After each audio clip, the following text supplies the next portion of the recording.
নিতং তং সজীবম সাদ্বৈতং সাবধূতং পরিজন সহিতং কৃষ্ণ চৈতন্য দেবম শ্রী রাধা কৃষ্ণ পাদাং সহগণ ললিতা শ্রী বিশাখান্বিতং নমো বিষ্ণু পাদায় ভগবত প্রিয়াত্মনে ভক্তি কেবল প্রেষ্ঠায় গুরুবর্গানুগামিনী।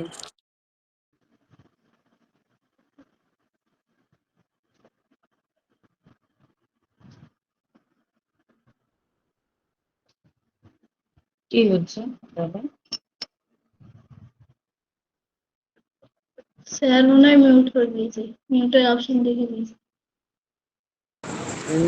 হরে কৃষ্ণ। কেশবস্য চ কৃষ্ণ ভক্তি প্রদি দেবী সত্যবত্যই নমো নমঃ। তপ্ত কাঞ্চন গৌরাঙ্গী রাধে বৃন্দাবনেশ্বরী বিশ্বভানুসুতে দেবী প্রণমামি হরিপ্রিয়ে।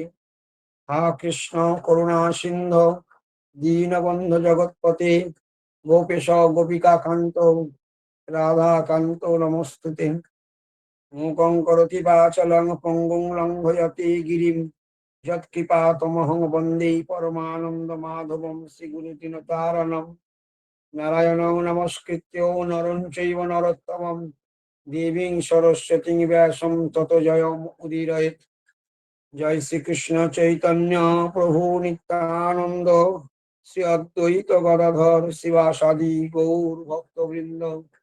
হরে কৃষ্ণ কৃষ্ণ কৃষ্ণ হরে হরে, হরে রাম রাম রাম হরে হরে। সর্বাগ্রে পরমানন্দতম শ্রী শ্রী গৌরীয় গুরুবর্গের শ্রীপাদ পদ্মে অহেতুকী কৃপা ভিক্ষা করে আজ আমরা শ্রী শ্রী চৈতন্য চরিতামৃত ধারাবাহিক ক্লাসের আজ আমরা অন্তলীলার অষ্টাদশ পরিচ্ছেদের 33 পর্যন্ত গত দিনে আমরা বিশ্রাম রেখেছিলাম। আজ আমরা 34 থেকে শ্রবণ আরম্ভ করছি। তৎপূর্বে আমরা পূর্ব দিনে আমরা শ্রবণ করেছিলাম যে স্বয়ং পরমেশ্বর ভগবান তিনি লীলারস আস্বাদন করবার জন্য তিনি জগতে এসেছিলেন। ব্রজরস ভাবন দুষ্টমত সাতন। ব্রজরসের আস্বাদনই ছিল তার মূল লক্ষ্য। মহাপ্রভু জগতে এসেছিলেন তার দুইটি কারণ ছিল, একটি হলো মুখ্য কারণ, একটি হলো গৌণ কারণ। মুখ্য কারণ কি ছিল? মুখ্য কারণ ছিল ব্রজরস আস্বাদন। ব্রজের রস আস্বাদন করাই ছিল তার মূল লক্ষ্য। যিনি স্বয়ং রাধাভাবে বিভাবিত হয়ে সেই রস আস্বাদন করেছিলেন, তিনি স্বয়ং এই রস আস্বাদন করেছিলেন। এখন তার গৌণ কারণ কি ছিল? গৌণ কারণ ছিল জীবে দিব গুরুধন চিন্তি কৃষ্ণ বৃন্দাবন জলে আনি করিলা প্রকাশ। তিনি স্বয়ং এই জগতে বৃন্দাবন ধামকে প্রকট করিয়ে সেই লীলারস, সেই প্রেম রস বিতরণ করবার তিনি মনোবাঞ্ছা করেছিলেন এবং সেই প্রেম রস তিনি জগৎকে অকাতরে বিতরণ করে দিয়েছিলেন। সেটা কিভাবে সম্ভব হয়েছিল? না, নিজেই আস্বাদন করতে এসে, নিজের স্বয়ং আস্বাদন করতে এসে সেই আস্বাদনের ফলস্বরূপ জগতের সকলে প্রেমের বন্যায় ভেসে গিয়েছিলেন। আজকের মহাপ্রভু যে 48 বৎসর ধরাধামে ছিলেন, তার অন্তিম 12 বৎসরের যে গুরু গম্ভীর লীলা বিপ্রলম্ব রস আস্বাদন, কৃষ্ণ বিরোহিনী রাধা ভাবে বিভাবিত, কৃষ্ণ বিরোহিনী রাধারানী যে ভাবগ্রস্ত হয়ে স্বয়ং কৃষ্ণ রস আস্বাদন করেছিলেন, প্রেম রস আস্বাদন করেছিলেন, সেই লোভযুক্ত হয়ে মহাপ্রভু আজ যে অন্তিম 12 বৎসর যে রস আস্বাদন করছেন স্বরূপ দামোদর রায় রামানন্দ সঙ্গে, এতদিন ধরে আমরা সেগুলো পরস্পর ক্রমান্বয়ে একের পর এক শ্রবণ করে করে আসছি। তো গতদিনে আমরা শ্রবণ করেছিলাম যে স্বয়ং গোপীগণের সঙ্গে তিনি জলকেলি করছিলেন। তিনি গোপীগণের সঙ্গে জলকেলি করছিলেন। কখন তিনি গোপীগণের সঙ্গে জলকেলি করতে যমুনায় নেমেছিলেন? না, রাসে পরমেশ্বর ভগবান পরিশ্রান্ত হয়ে, রাসের তিনি পরিশ্রান্ত হয়ে সেখানে সেই শ্রম নিবারণের জন্য গোপীগণ সহ তিনি যমুনার জলে জলকেলি করতে নেমেছিলেন। কৃষ্ণ বংশীধ্বনি শ্রবণ করে সেই রস আস্বাদন ভাবাবিষ্ট হয়ে তিনি সমুদ্রকে যমুনা ভ্রমে সেই সমুদ্রে ঝাঁপ দিয়েছিলেন এবং তিনি শুষ্ক কাষ্ঠের ন্যায় ভাসতে ভাসতে কখনো তিনি ডুবছিলেন, কখনো তিনি উঠছিলেন। এই করতে করতে তিনি মূর্ছিত অবস্থায় ভাসতে ভাসতে কোণারকের অভিমুখে যাত্রা করেছিলেন। এবং তখন মহাপ্রভুর ভিতরে ভাবটা কি ছিল? ভাব ছিল গোপীদের কিঙ্করী অভিমান ছিল। গোপী কিঙ্করী অভিমানী হয়ে উদ্ঘূর্ণা ভাবগ্রস্ত হয়ে তিনি যমুনাতে জলকেলি, সেটা 32 নম্বর পয়েরটা পড়ছি, যমুনাতে জলকেলি গোপীগণ সঙ্গে কৃষ্ণ করেন মহাপ্রভু মগ্ন সেই রঙ্গে। অর্থাৎ যমুনাতে যখন রাধারানী আদি গোপীগণের সঙ্গে কৃষ্ণ জলকেলি করছিলেন, কে না স্বয়ং কৃষ্ণ যমুনাতে জলকেলি করছেন গোপীগণের সঙ্গে, মহাপ্রভু এই ভাবনায় ভাবিত হয়েছিলেন। মহাপ্রভু সেই রঙ্গে সেই ভাবনাতে মগ্ন হয়ে তিনি যমুনাতে ঝাঁপ দিয়েছিলেন। এখন এদিকে কি ঘটনা ঘটলো? ইহা স্বরূপাদি গণ প্রভু না দেখিয়া গেলা প্রভু কহে চমকিত হইয়া। এদিকে কি হলো না, স্বরূপ দামোদর আদি তারা দেখলেন যে মহাপ্রভুকে দেখা যাচ্ছেন, উনি কোথায় গেলেন। পার্শ্বদ ভক্তবৃন্দ তারা উদ্বিগ্ন চিত্তে চারিদিকে মহাপ্রভুর খোঁজ করতে লাগলো। কেন মহাপ্রভুর সন্ধান পেলেন না? হঠাৎ এখানে তার কারণ উল্লেখ করেছেন, মনোবেগে গেলা প্রভু দেখিতে নারিলা, প্রভুরে না দেখিয়া সংশয় করিতে লাগিলা। অপূর্ব একটি কথা। কি বললেন? ভগবান তিনি স্বয়ং ইচ্ছা শক্তির নায়ক, জ্ঞান শক্তির নায়ক, ক্রিয়া শক্তির নায়ক। তিনি সম্পূর্ণ স্বতন্ত্র স্বরাট পুরুষ, স্বয়ং ভগবান সম্পূর্ণ তিনি স্বেচ্ছাধীন, তিনি কারোর অধীন নন। তো সেই পরমেশ্বর ভগবান কিভাবে সকলের সামন থেকে অন্তর্ধান হয়ে গেলেন, সেই বর্ণন করতে গিয়ে কৃষ্ণদাস কবিরাজ গোস্বামীপাদ একটি শব্দ এখানে তুলে ধরলেন, সেটাকে বললেন মনোবেগ। কি বললেন? মনোবেগ বললেন। এই যে মনোবেগ শব্দটি, মনোবেগ মানে কি? এই মুহূর্তে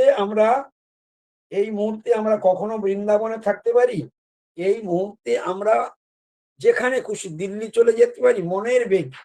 অর্থাৎ যৎক্ষণাৎ মন সেকেন্ডের মধ্যে বৃন্দাবন, সেকেন্ডের মধ্যে দিল্লি, সেকেন্ডের মধ্যে আমেরিকা, সেকেন্ডের মধ্যে আমরা রাধাকুণ্ড, সেকেন্ডের মধ্যে আমরা গ্রামে, যখন যেখানে মনের গতি এতটাই তীব্র।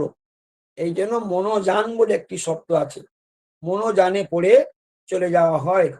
এখানে বলছে মনোবেগে গেলা প্রভু দেখিতে নারিলা।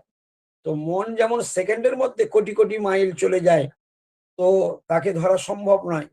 তো মহাপ্রভু সেই মনোবেগে চলে গেলেন, স্থান ত্যাগ করলেন। প্রভুরে না দেখিয়া সংশয় করিতে লাগিলাম। সেই প্রভুকে দর্শন না পেয়ে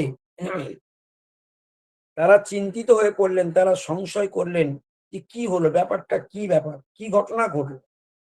তখন তারা সবে মিলে চিন্তা করতে লাগলেন, মনে তারা বিতর্ক আরম্ভ করলেন। কিরকম? স্বাভাবিক, জগন্নাথ দেখিতে কিবা দেবালয়ে গেলা, অন্য উদ্যানে কিবা উন্মাদে পড়িলাম। এই যে স্বরূপ দামোদর, রায় রামানন্দ আদি যত মহাপ্রভুর পার্শ্বদ ভক্তবৃন্দ, তারা কি করছেন? সকলকে বলছি আপনারা ভিডিওগুলো মিউট করে দিন, ভিডিওগুলো মিউট করে দিন, সকলের কাছে অনুরোধ করছি। মনে মনে তারা বিতর্ক করলেন, জয়দেব বাবু আপনি ভিডিও মিউট করুন। জগন্নাথ দেখিতে কিবা দেবালয়ে গেলা, অন্য উদ্যানে কিবা উন্মাদে পড়িলাম। কি কথা বললেন? মনে মনে চিন্তা করছেন যে মহাপ্রভু কি জগন্নাথ দর্শনে চলে গেলেন, আবার চিন্তা করছেন নাকি কোনো উদ্যানে চলে গেলেন, নাকি ভাবাবিষ্ট হয়ে উন্মাদ হয়ে কোথাও পড়ে রয়েছেন অচেতন হয়ে। গুন্ডিচা মন্দিরে গেলা কিবা নরেন্দ্রেরে, তাহলে কি উনি গুন্ডিচা মন্দিরে গেলেন? তাহলে কি উনি নরেন্দ্র সরোবরে গেলেন? চটক পর্বতে গেলা কিবা কণা করে কণার কেড়ে, অর্থাৎ তিনি কি চটক পর্বতে গেলেন না কোণারকে গিয়ে চলে গেলেন? এইরকম ভাবে মৌসুমী বন্ধ করো ভিডিওটা। চটক পর্বতে গেলা কিবা কণার কেড়ে, অর্থাৎ তিনি কি চটক পর্বতে গেলেন ভাবাবিষ্ট হয়ে, নাকি তিনি কোণারকে গেলেন? এই বলে মহাপ্রভু ভক্তগণ চারিদিকে অন্বেষণ করতে লাগলেন। এত বলি সবে ফিরে প্রভুরে চাহিয়া, সমুদ্রের তীরে আইলা কত জন লইয়া। মহাপ্রভু পার্শ্বদগণ তারা কি করলেন, চারিদিকে খুঁজতে খুঁজতে অনেক ভক্ত সঙ্গে করে তারা সমুদ্রের তীরে আসলেন।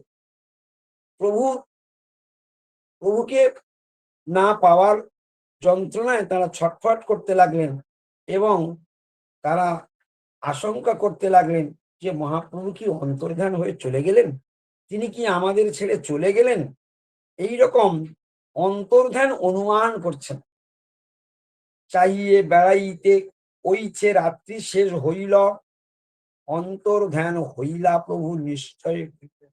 কাল থেকে খোঁজ করতে করতে সারা রাত্রি চলে গেল। মহাপ্রভুর ভক্তগণ সারা রাত খুঁজে বেড়াচ্ছেন, তথাপি পেলেন না। খুঁজতে খুঁজতে রাত্রি শেষ হয়ে গেল। তারপরেই মহাপ্রভুর ভক্তগণের মনে যে আশঙ্কা হচ্ছিল, তাহলে প্রভু নিশ্চয়ই তিনি অন্তর্ধান হয়ে গিয়েছেন, এই কথা চিন্তা করে স্বয়ং পরমেশ্বর ভগবানকে না পেয়ে তারা আশঙ্কা করলেন নিশ্চয়ই প্রভু অন্তর্ধান হয়েছেন। প্রভুর বিচ্ছেদে কারো দেহে নাহি প্রাণ, অনিষ্টাশঙ্কা বিনা কারো মনে নাহি আন। এবারে দু একজনের মনে মনে হচ্ছিল যে প্রভু অন্তর্ধান হয়েছেন, যেহেতু দীর্ঘ সময় ধরে খুঁজে পাওয়া যাচ্ছে না। ইতিপূর্বে মহাপ্রভু যতবার ভাবগ্রস্ত হয়ে অন্তর্ধান বা অন্তর্ধানে অন্য কোথাও প্রেমে মূর্ছা হয়ে, কখনো তৈলঙ্গ গাভীর মধ্যে, কখনো উত্তর অভিমুখে ড্রেনের কাছে, কখনো জগন্নাথ স্নান বেদির কাছে, এইভাবে বিভিন্ন জায়গায় যখন তিনি পড়ে থাকতেন, বা কখনো সমুদ্রের উপবনে বৃন্দাবন ভ্রমে গিয়েছেন, অল্প খোঁজাখুঁজির পরে পাওয়া গিয়েছিল। এবারে এই অনিষ্ট আশঙ্কাটা কেন না, এবারে সারা বেলাভর খুঁজে পাওয়া গেল না, সারা রাত্রি খোঁজ করলেন, সারা রাত্রি পাওয়া গেল না, তখন তাদের মনে এই অনিষ্ট আশঙ্কা। এবারে দুই একজনের মনে হচ্ছিল, যখন রাত প্রভাত হয়ে গেল, রাত্রি শেষ হয়ে গেল খুঁজতে খুঁজতে, তখন চিন্তা করলেন, সকলের মনের মধ্যে দেখা দিল, হ্যাঁ নিশ্চয়ই প্রভু আমাদের ছেড়ে চিরকালের জন্য চলে গেলেন, অন্তর্ধান হয়ে গিয়েছেন। এটা বলছে অনিষ্টা সঙ্কিনী বন্ধু হৃদয়ানি ভবন্তিহি, অর্থাৎ এই কথার অর্থ কি, যে যেখানে প্রকৃত গভীর ভালোবাসা আছে, সেখানে বহুক্ষণ খুঁজে না পাওয়ার ফলে অনিষ্ট সঙ্কিনী অনিষ্ট আশঙ্কা হয়, অর্থাৎ বন্ধু হৃদয় সর্বদা বন্ধুর অনিষ্টের আশঙ্কা করে। এটাই হলো প্রকৃত বন্ধুত্বের লক্ষণ বা প্রিয়তার লক্ষণ। তবুও তারা হাল ছাড়লেন না। মহাপ্রভুর ভক্তগণ প্রেমবশত তারা প্রেমের দ্বারা বশবর্তী হয়ে সমুদ্রের তীরে আসি যুকতি করিলা, চিরায়ু পর্বত দিকে কত জন গেলাম। তখন সমুদ্রের তীরে বসে সেখানে একটা মিটিং করলেন, কোন দিক মহাপ্রভু যেতে পারে, সেইভাবে কিছু কিছু দল ভাগ করলেন, তার মধ্যে চিরায়ু পর্বত বলে একটা দিক আছে, সেই দিকে কিছু জনকে পাঠিয়ে দিলেন। আর পূর্ব দিশায় চলে স্বরূপ লইঙা কতজন, সিন্ধু তীরে নীড়ে করেন প্রভুর অন্বেষণ। আর স্বরূপ দামোদর কয়েকজনকে নিয়ে পূর্ব দিকে হাঁটতে হাঁটতে চলেছেন সমুদ্রের তীর ধরে ধরে। বিষাদে বিহবল সবে নাহিক চেতন, তবু প্রেমে ভুলে করি প্রভুর অন্বেষণ। সকলের এমন বিহবল দশাপ্রাপ্ত হয়েছে, যেন শরীরে চেতনাতা শব্দ আর কিছু নেই, নামমাত্র ঘুরে বেড়াচ্ছে মাত্র। প্রেমের এইরকম পরাকাষ্ঠা মহাপ্রভুর ভক্তগণের মধ্যে। মহাপ্রভু প্রেমের এই যে প্রেমের অবস্থা, ঠিক এই যে গোপীগণ যেভাবে কৃষ্ণ বিরহিণী হয়ে প্রেমের দ্বারা ভিতরে ভিতরে যে আস্বাদন করতেন, তার চরম থেকে চরম সীমা রস আস্বাদন করতেন, যেটাকে বলা হয় বিপ্রলম্ব রস। আজ মহাপ্রভুর ভক্তগণ মহাপ্রভুকে হারিয়ে তারা বিহবল হয়েছেন, তারা চেতনাটা যেন হীন হয়েছেন। এরকম অবস্থার মধ্যে থেকেও তারা প্রেমে সেই বিপ্রলম্ব রস আস্বাদন করছেন, মহাপ্রভুর বিরহ দশা। তো আজকের ভক্তি জগৎটা ইচ্ছি এইরকম। ভক্তি জগৎটার মূল বৈশিষ্ট্য হচ্ছে, এই জগতে সব থেকে বিরহ মধ্যে কোন বিরহ শ্রেষ্ঠ বলে, কৃষ্ণ ভক্ত বিরহ বিনা অন্য বিরহ শ্রেষ্ঠ নয়, শ্রেষ্ঠ একমাত্র কৃষ্ণ ভক্ত বিরহ। দুঃখ মধ্যে কোন দুঃখ শ্রেষ্ঠ, কৃষ্ণ ভক্ত বিরহ দুঃখ ছাড়া আর জগতে দুঃখ নাই। এখানে ভক্তি জগতের একটা গোপন রহস্য হচ্ছে, যার কৃষ্ণের বিরহ দশা আসে না, ভগবানকে আমরা হারিয়ে ফেলেছি, গুরুদেবকে আমরা হারিয়ে ফেলেছি, এই রকম দশা যাদের মধ্যে আসে না, তাদের ভক্তি সিদ্ধ হয় না। ভক্তি বিনা কোনো সাধন দিতে না রে ফল, সব ফল দেয় ভক্তি স্বতন্ত্র প্রবল। তাই ভক্তি এমন একটি সম্পদ, যা সকলকে মুগ্ধ থেকে মুগ্ধতর করে দেয়। এবং স্বয়ং শ্রী চৈতন্য মহাপ্রভু যে বিরহ রস আস্বাদন করেছেন, এই ভক্তি জগতের সব থেকে বড় মূল বিষয় হলো সেই ভক্তিরস আস্বাদন। মহাপ্রভু যে বিরহ দশা আস্বাদন করেছেন, খুব মূল্যবান কথা। সেই বিরহ দশা ভক্তি জগতের মূল শিক্ষা।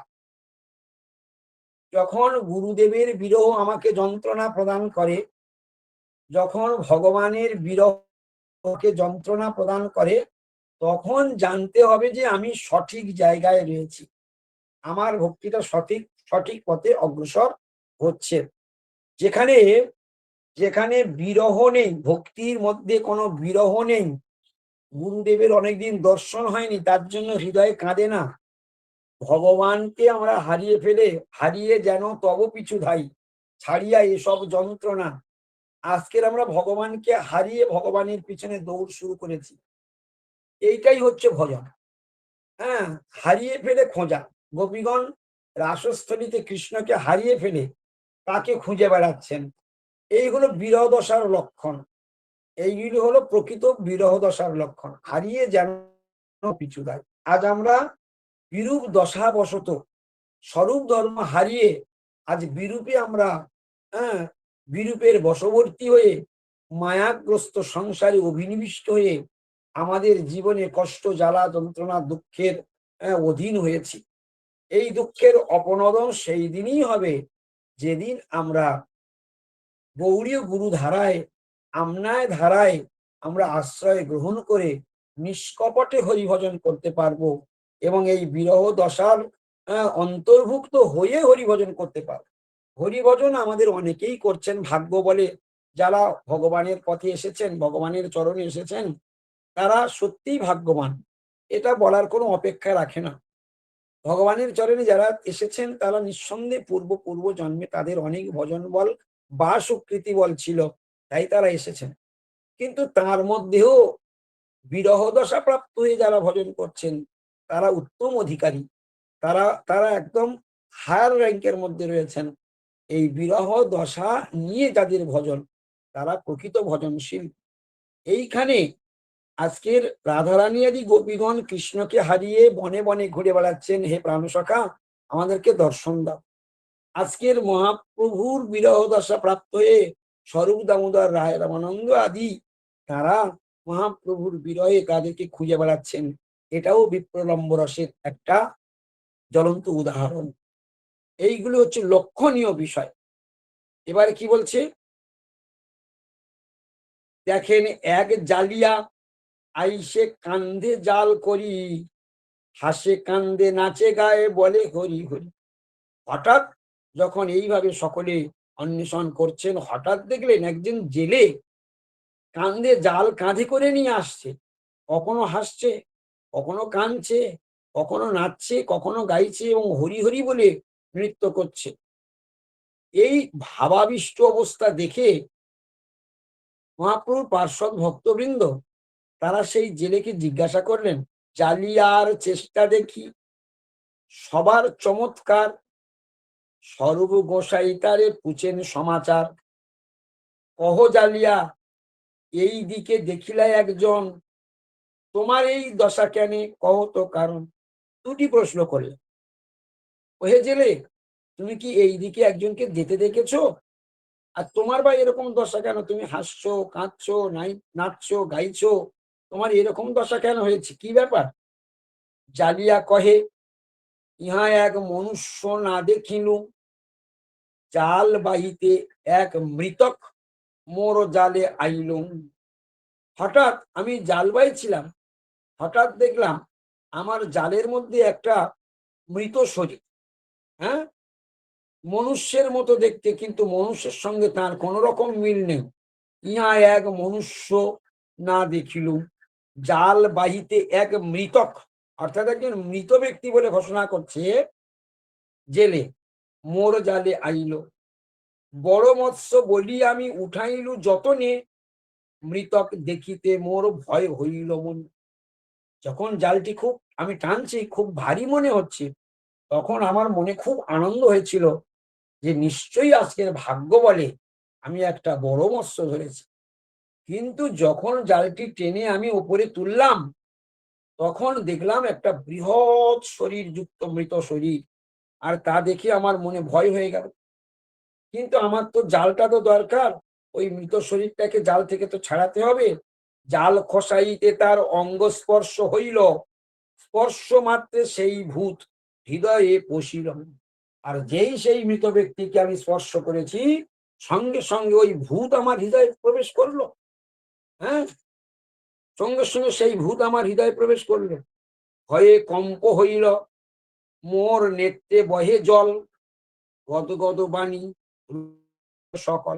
আর যেই না তাকে স্পর্শ করেছি, আমার ভয়ে সারা শরীর কেঁপে উঠলো, আমার সেই থেকে চোখে জল নিরন্তর বইছে। আমি গদগদ বাণী, অর্থাৎ আমি কথা বলতে পারছি না, আমার রোম সংকল খাড়া দিয়ে উঠেছে। হ্যাঁ, রোমাবলী রোমাঞ্চিত হচ্ছে। তখন চিন্তা করে বলছে, কিবা ব্রহ্মদৈত্য, কিবা ভূত, কহ নেনা যায়, দর্শন মাত্রে মনুষ্যের ওইসে সেই কায়ন। এ কি ধরনের ব্রহ্মদৈত্য? হ্যাঁ, এ কি ব্রহ্মদৈত্য নাকি ভূত? এটা আমি ভাষায় বর্ণন করে বলতে পারছি না। হ্যাঁ, দর্শন মাত্রে মনুষ্যের পৈশে সেই কায়, যে দর্শন করছে তার শরীরে প্রবেশ করে যাচ্ছে। এ কি ধরনের ভূত? তারপর আরেকটি আশ্চর্যজনক ঘটনা কি, শরীর দীঘল তার, হাত 5-7, মানে এত বড় শরীর মনুষ্য হতে পারে না কখনো। 5-7 হাত লম্বা, এক এক হস্ত পদ তার 3-3 হাত, তার এক একটা পা 3 হাত করে লম্বা, আর এক একটা তার হাতও 3 হাত করে লম্বা। অস্থি সন্ধি ছুটিলে চর্ম করে নড়বড়ে, দুটো জয়েন্ট, অস্থি সন্ধি হাড়ের যে জয়েন্ট, সেটা যদি ছেড়ে যায় মাঝখানে 1 হাত, তাহলে মাঝখানে শুধু চামড়ার দ্বারা সেটা ঢাকা থাকে, কিন্তু হাত নড়বড় নড়বড় করে। তাহা দেখি প্রাণ কার নাহি রহে ধরে।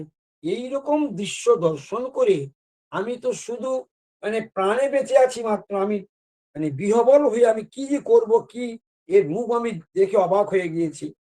মরা রূপ ধরি রহে উত্তান নয়ন, আর চোখ দুটো ওপরের দিকে। অনেক সময় দেখলেন কেউ মরে গেলে ওপরের দিকে ড্যাম ড্যাম করে তাকিয়ে থাকে। বলছে মরা রূপ ধরি, বর্ণন করছেন, জেলে বর্ণন করছেন মহাপ্রভু সেই দৃশ্য।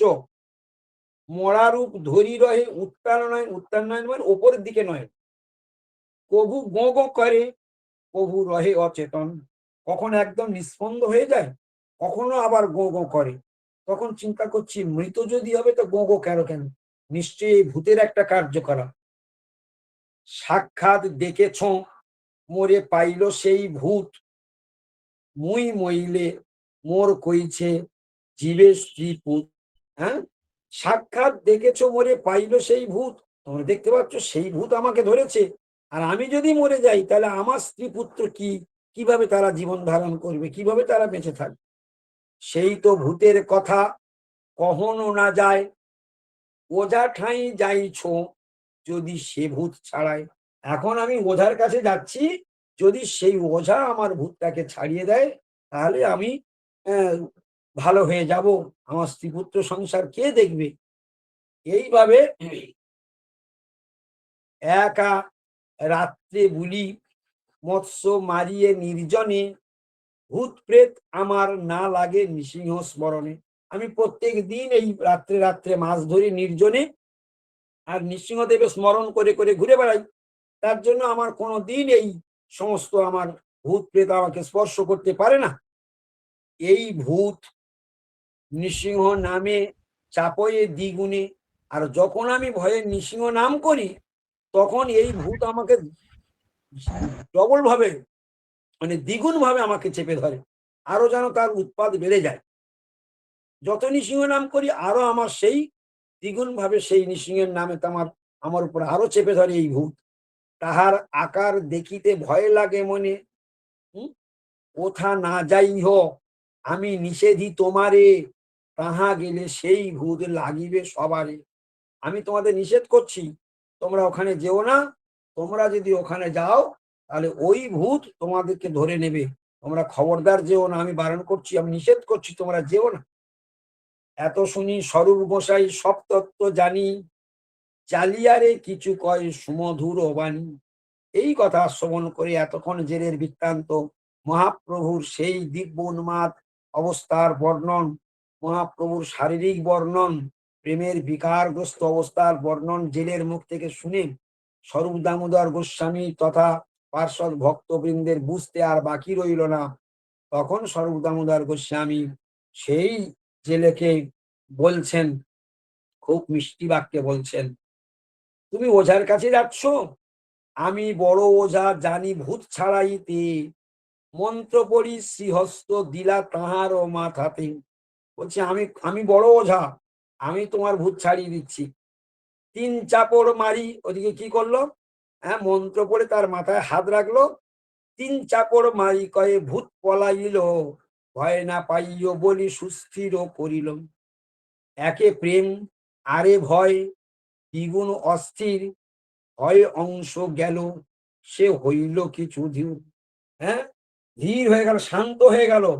তাহলে কি হলো, একে প্রেম আরে ভয়, দ্বিগুণ অস্থির, ভয় অংশ গেল সে কি হইল কিছু স্থির। এই ধীর, সে হইল কিছু ধীর, অর্থাৎ তিনি ধীর হয়ে গেলেন, স্থির হয়ে গেলেন, শান্ত হয়ে গেলেন স্বরূপ দামোদর গোস্বামীর কৃপায়। স্বরূপ কহে, যারে তুমি করো ভূত জ্ঞান, ভূত নহে তেহ কৃষ্ণ চৈতন্য ভগবান। প্রেমাবেশে পড়িলা তেহ সমুদ্রের জলে, তারে তুমি উঠাইলা আপনারও জালে। মহাপ্রভু স্বয়ং শ্রী চৈতন্য মহাপ্রভু তিনি প্রেমাবেশে সমুদ্রের জলে ঝাঁপ দিয়েছিলেন, আর ভাগ্য বলে তুমি তাকে তোমার জালে উঠিয়েছ। তাঁর স্পর্শ হইল তোমার কৃষ্ণ প্রেমোদয়, ভূত প্রেত জ্ঞানে তোমার হইল মহাভয়। তোমার এই যে প্রেমের উদয় হয়েছে, তুমি সাক্ষাৎ ভগবান দিব্য উন্মাদগ্রস্ত মহাপ্রভু স্বয়ং ভগবানকে স্পর্শ করে তোমার প্রেমের উদয় হয়েছে, কিন্তু অপরদিকে তুমি তাকে ভূত জ্ঞান করেছো, যার ফলে তোমার মধ্যে দ্বিতীয় আর একটা অভিনিবেশ প্রবেশ করেছে, সেটা হলো মহাভয়। এই হলো সংসারের চরিত্র। এই সংসারে আমরা প্রকৃতপক্ষে শুদ্ধ জীবাত্মা, আমাদের আমাদের কৃষ্ণের সঙ্গে প্রেম, কৃষ্ণের সঙ্গে আমাদের প্রেম সম্বন্ধ আমাদের বলছে কি, প্রেম ও মৈত্রী কৃপা উপেক্ষা যকরতি সমধ্যমা। অর্থাৎ এই মধ্যম ভক্তের লক্ষণ বলতে গিয়ে শ্রীমদ্ ভাগবতমে এই কথা বলেছিলেন, ঈশ্বরে তদ অধীনেষু বালিশেষু দুষৎসু চ প্রেম মৈত্রী কৃপা উপেক্ষা যকরতি সমধ্যমা। অর্থাৎ এ কথার অর্থ কি, বলছে মধ্যম ভক্তের লক্ষণ বলতে গিয়ে ভাগবত বলছেন ঈশ্বরের সাথে প্রেম, জীবে জীবে প্রেম হয় না, জীবে জীবে কাম হয়, আর ঈশ্বরে জীবে প্রেম হয়। প্রেম মৈত্রী কৃপা উপেক্ষা যকরতি সমর্থন। প্রেম মৈত্রী মধ্যম ভক্তের 4টি লক্ষণ প্রসঙ্গক্রমে বলছি। এই যে এই কথাটা কেন আসলো, এখানে এখানে 2টি দশা প্রাপ্ত হয়েছে জেলে। এক, ভগবানকে প্রেম উন্মাদগ্রস্ত, দিব্য উন্মাদগ্রস্ত স্বয়ং শ্রী চৈতন্য মহাপ্রভুকে জেলে স্পর্শ করার ফলে তার মধ্যে দিব্য উন্মাদ, তার মধ্যে প্রেম স্পর্শ হয়েছে। তাই তিনি প্রেমে কখনো হাসছেন, কখনো নাচছেন, কখনো গাইছেন, এই প্রেম দশা প্রাপ্ত হয়েছেন। আবার এদিকে তাকে বাস্তব রূপ জানতে না পেরে তাকে ভূত জ্ঞান করার ফলে ভয়ের উদয় হয়েছে। তো ভাগবতে এরকম একটি শ্লোক রয়েছে, ভয়ং দ্বিতীয় অবিনিবেত নিবেশত স্যাৎ, ভয়ং দ্বিতীয় অবিনিবেশত স্যাৎ ঈষাদ অপেতস্য বিপর্যয় অস্মৃতি। ভাগবত একটি মর্মান্তিক শ্লোক। আর ওদিকে আমরা আরেকটা শ্লোক শুনলাম যে মধ্যম বৈষ্ণবের লক্ষণ বলতে গিয়ে বলেছিলেন কৃষ্ণ প্রেম কার সঙ্গে হয়, জীবের সঙ্গে ঈশ্বরের প্রেম হয়। আর জীবে জীবে প্রেম শব্দ সব জায়গায় প্রযোজ্য নয়। প্রেম আর কাম বহুত অন্তর, কাম অন্ধতম, প্রেম নির্মল ভাস্কর। এখানে জেলে স্পর্শ করার ফলে প্রেম লাভ হয়েছে, আবার ভূত জ্ঞান করাতে তাকে তার মধ্যে ভয়ের সঞ্চার হয়েছে। এখন জীব শুদ্ধ, তার কৃষ্ণ প্রেম লাভ করবার কথা, কিন্তু ঘটনা কি ঘটলো, ভয়ং দ্বিতীয় অভিনিবেশত স্যাৎ। যখন প্রথম অভিনিবেশটা কি, প্রথম অভিনিবেশ আর দ্বিতীয় অভিনিবেশ, এখানে বলছেন ভয়ং দ্বিতীয় অভিনিবেশত স্যাৎ। যখন আমরা দ্বিতীয় অভিনিবেশে প্রবেশ করি তখন আমাদের মধ্যে ভয়ের সঞ্চার হয়। ৬৬ নম্বর শ্লোক মার্ক করে রাখবেন সবাই, ৬৬ নম্বর শ্লোক মার্ক করে রাখবেন। যখন আমাদের প্রথম অভিনিবেশ স্বরূপ, স্বরূপ এতে সবার হয় ব্রজভূমে বাস বা ব্রজপুরে বাস, স্বরূপেতে সবার হয় ব্রজভূমে বাস। তো এখানে বিরূপ ধর্ম আর স্বরূপ ধর্ম, স্বরূপেতে ব্রজবাস হয়, বিরূপেতে সংসার দশা প্রাপ্ত হয়, মহামায়া দুর্গা দেবীর জেলখানাতে বন্দী হয়ে যায়। এখানে স্বরূপ ধর্ম বিরূপ ধর্ম। তাহলে স্বরূপ ধর্মে যখন আমি থাকি, আমরা থাকি সেটা হলো প্রথম অভিনিবেশ, অর্থাৎ কৃষ্ণের সঙ্গে আমাদের প্রেম সম্বন্ধ। আর যখন আমরা বিরূপ অবস্থা প্রাপ্ত হই, কর্তা অভিমান, কর্তা অহংকার ভাব, এটা যখন প্রাপ্ত হয় তখন তিনি বিরূপ বিরূপ অবস্থাগ্রস্ত হয়, আর তখনই মহাভয় আমাদেরকে গ্রাস করে। এই জন্য সংসারে সর্বদাই আমরা ভীত। আর গোবিন্দের চরণ অশোক, অভয়, অমৃত, 3 বিভূতিতে পরিপূর্ণ। আজকের এই জেলের 2 প্রকার দশা হলো স্বাভাবিক জ্ঞানী, বাহ্যিক জ্ঞানী, ভূত দর্শন, ভয়ের প্রবেশ। দিব্য উন্মাদগ্রস্ত মহাপ্রভুর প্রেম অবস্থায় স্পর্শ, প্রেম প্রাপ্তি, একসঙ্গে 2-এর অভিনিবেশ এখানে দেখা গেল। এই জায়গাতে আমাদের একটু একটু লক্ষ্য রাখা উচিত যে এই যখন মানুষ ভগবানকে ভুলে সংসারে প্রবেশ করে তখন তাদের ভয় গ্রাস করে। এবে ভয় গেল, তোমার মন হইল স্থিরে, কাহা তারে উঠাই নাছো, দেখাও আমারে। সরু দামোদর বললেন, এখন তো তোমার ভয় গিয়েছে, এখন তুমি বলো তাকে কোথায় উঠিয়েছো, কোথায় রেখে এসছো তাকে, আমাদেরকে বলো, আমাদেরকে দেখাও।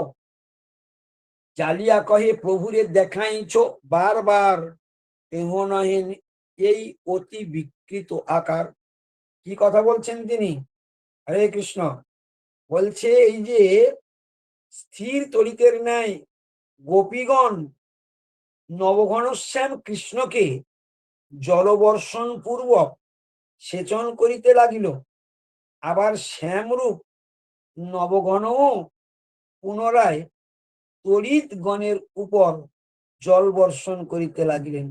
বর্ণন করছেন অমৃত প্রবাহ ভাষ্যে অপূর্ব একটি কথা বর্ণন করলেন। হ্যাঁ, ৬৮ নম্বর শ্লোকে বলছে, স্থির তড়িতের ন্যায় গোপীগণ নবঘনশ্যাম কৃষ্ণকে জলবর্ষণ পূর্বক সেচন করিতে লাগে।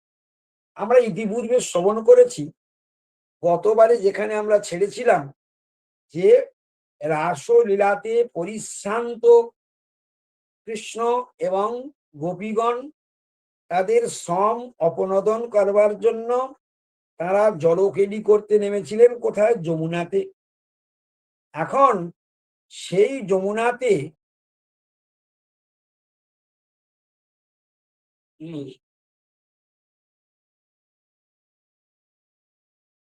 এটা কত নম্বর শ্লোক? ৬৮।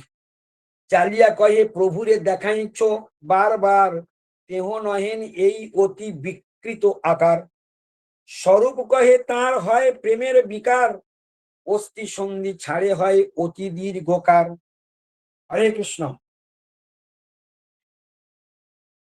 স্বরূপের প্রভু প্রেম বর্ণন, আর জালিয়ার বুদ্ধিভ্রম।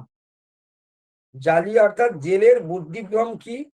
জালিয়া কহে প্রভুরে দেখাইছ বারবার, দেহ নহেন অতি বিকৃত আকার।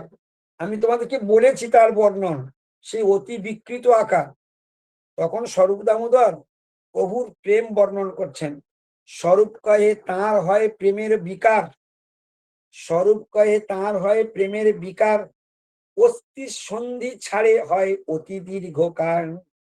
তখন স্বরূপ দামোদর বলছে, তুমি যাকে বিকৃত, অতি বিকৃত আকার বলছো, ওটি অতি বিকৃত আকার নয়, ওটা হলো স্বয়ং মহাপ্রভুর প্রেমের বিকার। তার অস্থি সন্ধি মাঝে মাঝে এরকম ছেড়ে যায় এবং তখন শরীরটা দীর্ঘকার হয়ে যায়, অত্যন্ত লম্বা হয়ে যায়। এই কথা স্বরূপ দামোদর বললেন।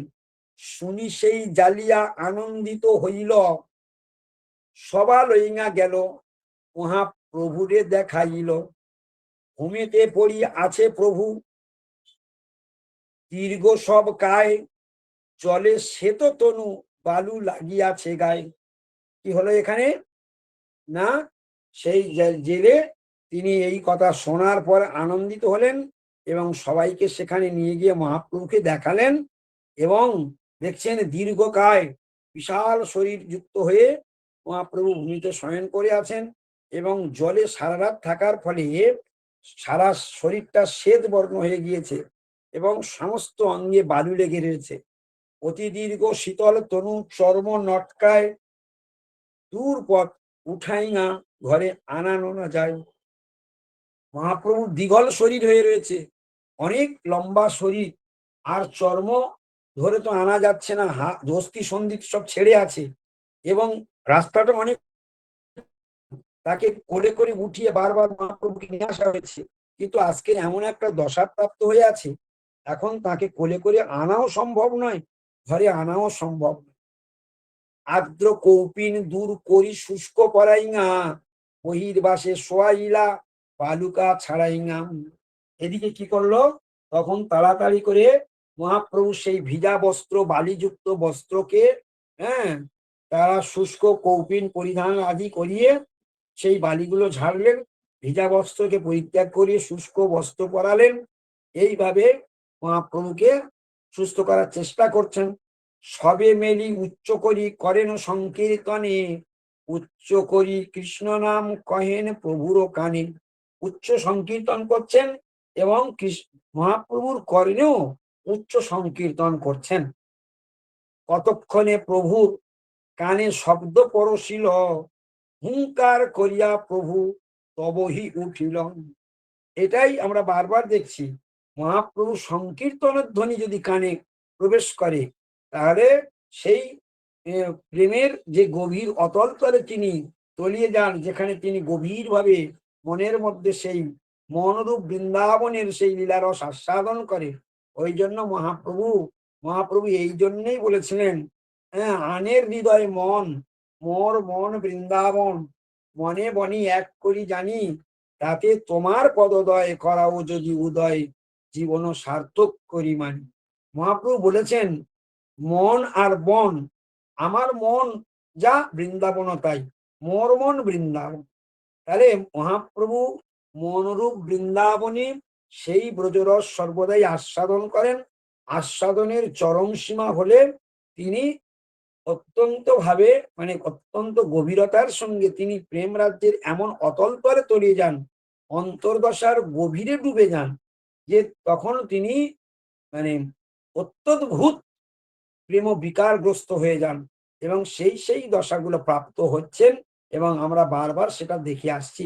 কিন্তু যতবার তিনি অন্তর্দশায় সেই ব্রজরসে আস্বাদনে এবং প্রেম বিকারযুক্ত বারবার হচ্ছেন, সেখানে ভক্তগণ স্বরূপ দামোদর আদি তারা দেখছি যখনই হরিসংকীর্তন উচ্চ হরিসংকীর্তন করছেন, তখনই মহাপ্রভু আবার বাহু তুলে উদ্দণ্ড নৃত্য করে উঠছেন।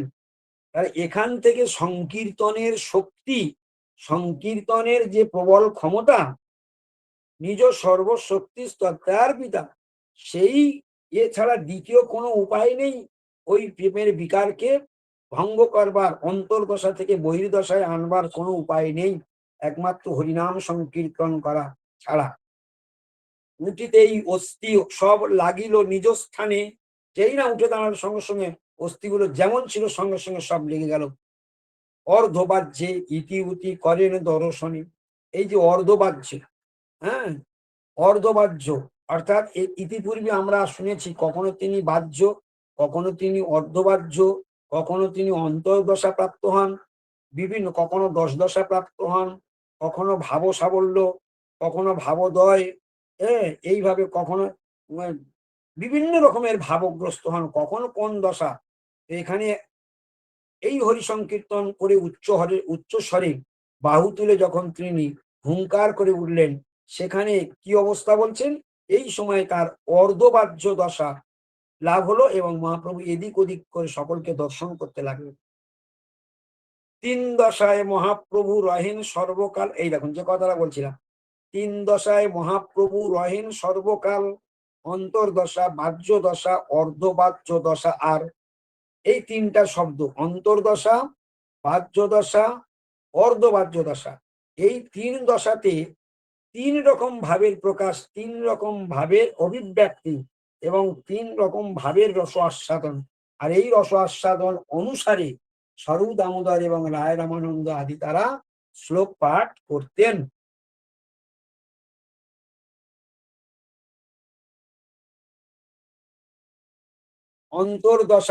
অন্তর্দশার কিছু ঘোর, কিছু বাহ্য জ্ঞান, সেই দশা কহে ভক্ত অর্ধবাহ্য নাম। কাকে অর্ধবাহ্য বলে? অন্তর্দশার কিছু ঘোর, কিছু বাহ্য জ্ঞান, সেই দশা কহে ভক্ত অর্ধবাহ্য নাম। এখানে প্রশ্নটা হতে পারে, এখানে একটা প্রশ্ন হতে পারে, অর্ধবাহ্য দশা কাকে বলে? এটাকে নোট করে রাখতে পারে। অর্ধবাহ্য দশা ৭৮ নম্বর শ্লোকটাকে নোট করে রাখুন, এটাকে প্রশ্ন লিখে রাখুন, অর্ধবাহ্য দশা কাকে বলে। পরিষ্কার উত্তর দিয়েছেন, প্রশ্নটা এরকম হবে, অর্ধবাহ্য দশা কাকে বলে।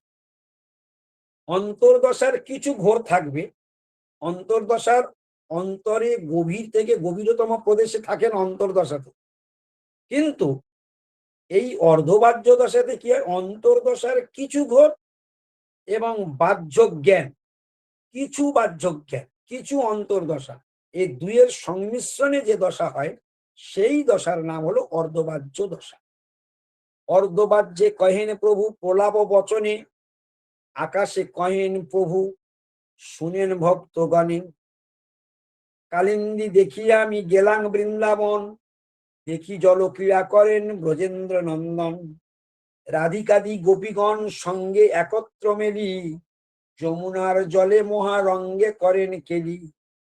তীরে রহি দেখি আমি সখীগণ সঙ্গে, এক সখীগণে দেখায় সেই রঙ্গে। এই যে ভাবের মধ্যে মহাপ্রভু অন্তর্ভুক্ত হয়ে এই সমুদ্রে ঝাঁপ দিয়েছিলেন এবং সর্বশেষ মহাপ্রভু যখন ভক্তগণের সঙ্গে মিলিত হলেন, মহাপ্রভুকে ভক্তগণ প্রাপ্ত হলেন এবং উচ্চ সংকীর্তন করার পরে মহাপ্রভুর যখন সেই অন্তর্দশা থেকে অর্ধবাহ্য দশায় মহাপ্রভু ফিরে আসলেন, সেই সময় মহাপ্রভু পুনরায় যে ভাবগ্রস্ত হয়ে যে লীলারস আস্বাদন করতে করতে সমুদ্রে ঝাঁপ দিয়েছিলেন, সমুদ্রকে যমুনা ভ্রমে, সেটা এখানে উদ্ধৃত করলেন। সেই পয়েন্টটা কি আবার আমি পড়ছি। অর্ধবাজ্যে কহেন প্রভু প্রলাপ বচনে, আকাশ আকাশে কহেন প্রভু শুনেন ভক্তগণে। আকাশে কহেন মানে ঊর্ধ্ব নয়নে উপরের দিকে তাকিয়ে ভাবাবিষ্ট অবস্থাতে ওই অর্ধবাজ্য দশা, তার মধ্যেও এই ভক্তগণকে মানে মানে লক্ষ্য করে বলছেন, ভক্তগণ সেই কথাগুলো শুনছেন। কি বলছেন মহাপ্রভু? কালিন্দী দেখিয়া আমি গেলাম বৃন্দাবন, অর্থাৎ সেই যে রাসলীলা যে সম, সেটা অপনোদনের জন্য যমুনাতে জলকেলি করতে নেমেছিলেন, সেটা আমি আজকে বর্ণন করে তবে প্রবেশ করেছি আজকে ক্লাসে। মহাপ্রভু সেখানে উদ্ধৃতি দিচ্ছেন, কালিন্দী দেখিয়া আমি গেলাম বৃন্দাবন, দেখি জল ক্রীড়া করেন ব্রজেন্দ্র নন্দন। আমি সেখানে গিয়ে দেখি ব্রজেন্দ্র নন্দন তিনি জলক্রীড়া করছেন। কাদের সঙ্গে? রাধিকাদি গোপীগণ সঙ্গে একত্র মেলি, যমুনার জলে মহারঙ্গে করেন কেলি। মহারঙ্গে কেলি করছেন। তীরে রহি দেখি আমি সখীগণ সঙ্গে, তীরে রহি দেখি আমি সখীগণ সঙ্গে, এক সখীগণে দেখায় সেই রঙ্গে। আমি কি করলাম? আমি তীরে দাঁড়িয়ে সেই দৃশ্যটা দর্শন করছি সখীগণের সঙ্গে। তখন আর এক সখী আর সমস্ত সখীগণকে দেখিয়ে বলছে, দেখ দেখ দেখ দেখ সখী, কি রঙ্গ দেখ, কানাই কিরকম রঙ্গ করছে দেখ, কিভাবে জলকেলি করছে দেখ। এইভাবে এক সখী আর এক সখীগণকে, অন্যান্য সমস্ত সখীগণকে দেখাচ্ছে, দেখ কিভাবে জলক্রীড়া করছে স্বয়ং কৃষ্ণচন্দ্র। এইভাবে বললেন। তো আজকের আমরা এইখানে আমাদের বিশ্রাম রাখলাম 82 নম্বর পয়ারে। আগামীকাল আমরা এরপর থেকেই শ্রবণ করব। হরে কৃষ্ণ। তো যাই হোক, কদিন আমি খুব দুঃখিত, মানে গুরুদেবের সঙ্গে এক সপ্তাহ প্রত্যেক দিন কেউ কথা বলবেন না, প্রত্যেক দিন 5টা 6টা 7টা 8টা 9টা করে প্রোগ্রাম করেছি। এত মানে পরিশ্রান্ত, ও শেষমেশ এসে আমি আর ক্লাস করবার মতো ধৈর্য থাকতাম না, বাধ্য হয়ে আমি ক্লাস বন্ধ করতে বাধ্য হয়েছি। তো আজকে পর্যন্ত বন্ধ ছিল, তবু আমি আজকে একটু ফ্রি হয়েছি বলে আমি আর একটা দিন মিস করতে চাইলাম না, ক্লাসের মধ্যে প্রবেশ করলাম। তো আপনারা সবাই সহযোগিতা করলেন, সবাই পুনরায় প্রবেশ করলেন, আমি খুব প্রসন্ন আপনাদের উপরে। আপনারা সবাই কৃপা করুন যেন আমি ক্লাসটা চালিয়ে যেতে পারি। আপনারা ভগবানের কাছে প্রার্থনা করুন। আমার প্রত্যেক দিন প্রোগ্রাম থাকে এবং আমি পরিশ্রান্ত হয়ে পড়ি, তথাপিও আমার এই এই ক্লাসের মধ্যে আমার অনুৎসাহ নেই। আমার প্রচন্ড ইচ্ছা অন্তরে যে গুরুদেব যখন দায়িত্ব দিয়েছেন, মধুসূদন মহারাজ যখন দায়িত্ব দিয়েছেন, আমি যথাসম্ভব পালন করার চেষ্টা করব। কিন্তু আপনাদের পূর্ণ সহযোগিতা আমার খুব প্রয়োজন। আপনারা পূর্ণভাবে এইভাবে সহযোগিতা করবেন, সবাই ক্লাসে যোগদান করবেন। আজকের সবাই যোগদান করেছেন, অধিকাংশ 2-4 জন ছাড়া আমি দেখছি। মোটামুটি আমি খুবই খুশি। আপনারা সবাই ভালো থাকবেন। কল্পতরুভ্যশ্চ কৃপা সিন্ধুভ্যো বচ পতিতানাং পাবনেভ্যো বৈষ্ণবেভ্যো নমো নমঃ। হরে কৃষ্ণ, ধন্যবাদ প্রণাম মহারাজ, ধন্যবাদ।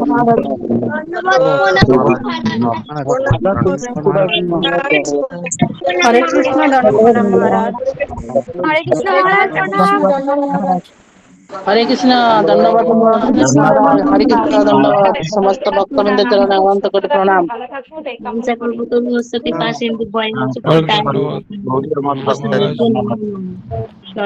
হরে কৃষ্ণ, ধন্যবাদ সকল ভক্তবৃন্দের চরণে দণ্ডবোধ প্রণাম মহারাজ।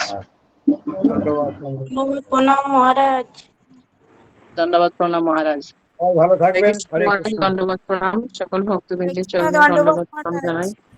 দণ্ডবত প্রণাম প্রণাম মহারাজ। মহারাজ। অনন্ত কোটি প্রণাম। ধন্যবাদ হরে ধন্যবাদ কৃষ্ণ সবাই। মহারাজ। হ্যাঁ, হরে কৃষ্ণ মহারাজ, ওই যে আপনি ওই যে শ্লোকটা বললেন, ভক্তি বিনা কোনো ফল নাহি, ওইটা একবার বলুন না। ভক্তি বিনা কোনো সাধন দিতে না রে ফল, সব ফল দেয় ভক্তি স্বতন্ত্র প্রবল।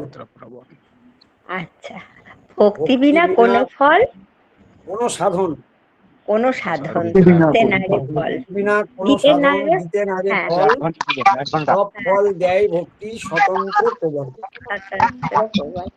ঠিক। হরে হরে কৃষ্ণ কৃষ্ণ। মহারাজ, দণ্ডবত প্রণাম, সকল হ্যাঁ। ভক্তবৃন্দের চরণে দণ্ডবত। ধন্যবাদ। হরে কৃষ্ণ, দণ্ডবত মহারাজ। সব আরেকবার বলুন, সব ফল দেয় ভক্তি। स्वतंत्र प्रभु